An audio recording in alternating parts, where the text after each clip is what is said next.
Alright, so I've got my pallet on, well my fork's on anyways, and I'm going to undo the two screws here. Roof will be held by that, and then theoretically I just lower this end down, and then I can set that across here once I put this on there. And yeah, lots of things that look like they should all happen properly. Here goes. Okay, got it off to the rack and lowered down onto the tractor. Whew. It's heavy. Heavier than I remembered. Or I'm just really old. Alright. Keep down.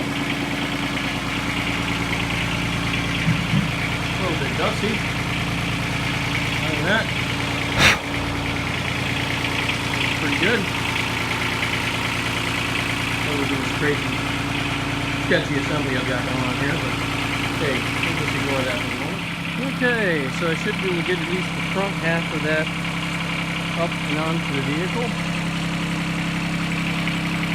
Strapped on there, and then I can move it forward from there. So that'll at least give me a safety buffer. But just I'll have to take the rest of the stuff off the lots of different things that I gotta do, but that's a start. Alright, this is the driver's side unit.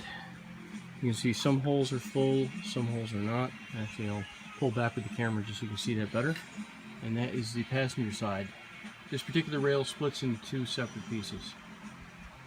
So you can see where the bolts go. I think these bolts have to come out. I don't think they can stay. I don't think the bolts can stay in when I put the top on. Because it's still got to use this piece right here. That's the rubber seal. I just got this draped over the seats right now because I had no other place to go with it. So I'm going to take this thing off and I'll probably put that in the box. Alright, so what I ended up doing to avoid confusion is I'm just going to circle the ones that actually have bolts in them and not circle the ones that don't. Okay, that's it. Alright, we're getting there. Mental note to anybody who's planning on doing anything like this, don't. Usually what you want to end up doing is just removing the top in one piece. So if you're going to remove it in multiple pieces, just keep in mind that, yeah, it's a pain. Don't do it. Just take it apart in one piece. The only reason why I disassembled this is because I didn't have enough space in here to put the doors and the top. Actually, I didn't have enough space to put the top anywhere. So I didn't want to put it out in the backyard, and I didn't want to leave it inside a garage and taking up all my extra space, because as you can see, I have no extra space.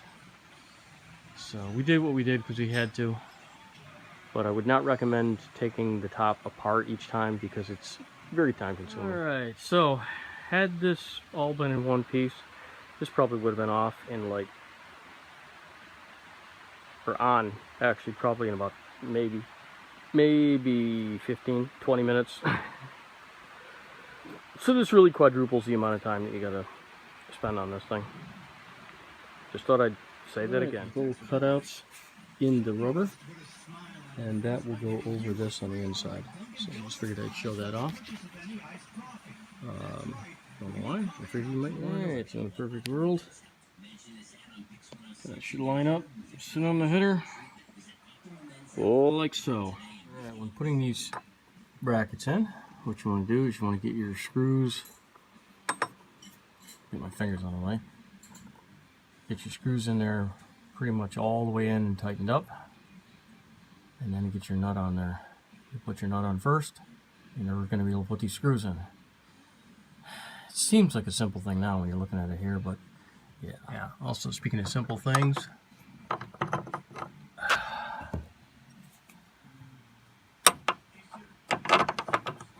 make sure to go with the correct one that goes in line with the body.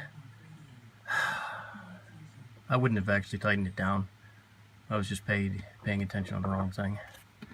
But sometimes that's how you get into trouble. Something else that I should have shown about this, just before I finished tightening those down, I put the nut on, and then I tightened this all the way up until it was up against the body, just to make sure that it was in the correct position. Then I took the nut back off and I tightened the screws up. Alright, put the nut on. Alright, so right now, this is just finger tight.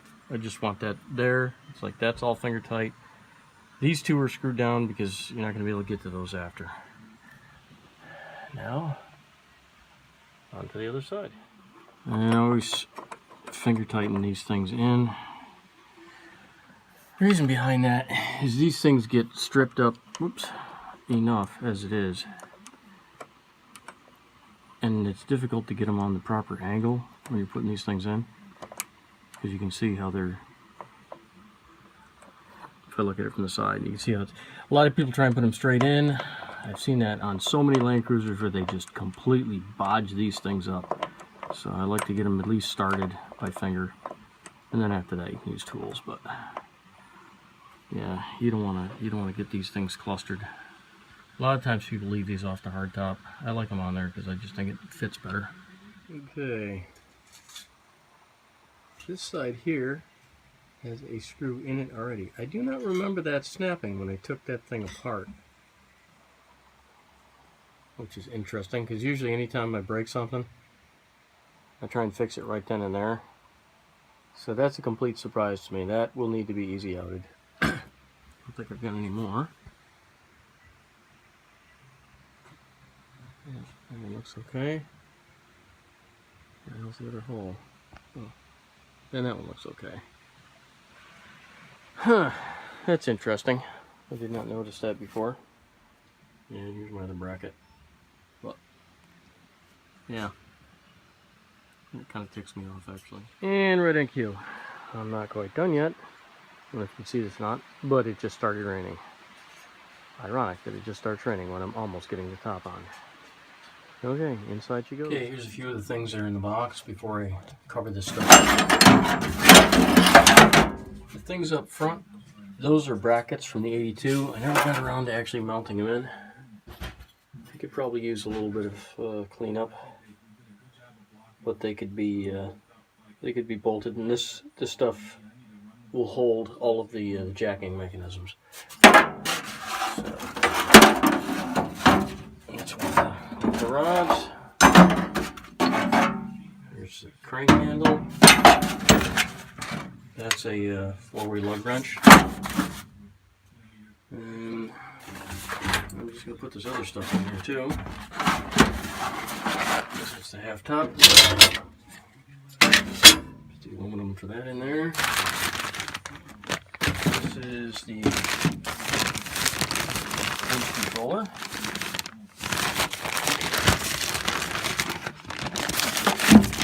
Put that in up here. And we got a few more things to go in there. Probably including this with a few extra pieces of hardware in there. Yeah, and this random bungee cord, in case you thought it was random, it's not.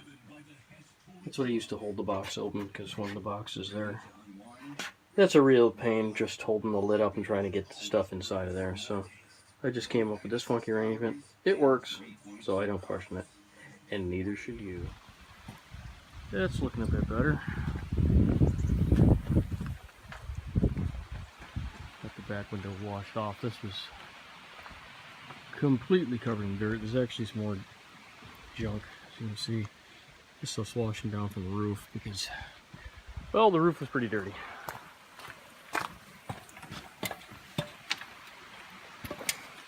Oh, hi, Ted.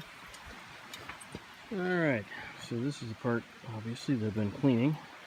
I'm just cleaning this by hand. I'm not even doing anything with soap or anything at this point. I'm just getting this layer of junk off. But you can see the difference. So that's just a matter of taking a hose and just cleaning it by hand. Just getting the dust off. It'll probably, well, will obviously need a better cleaning at some other point. But at least at this point, this will be clean enough to travel with, so it won't look like it's a homeless truck. Alright, that's it. Actually forgotten how cool the top looks. Although when I did go down the road with it, I also remember just how top heavy the top makes it. You do feel it when you're driving. It feels like you're driving a school bus all of a sudden.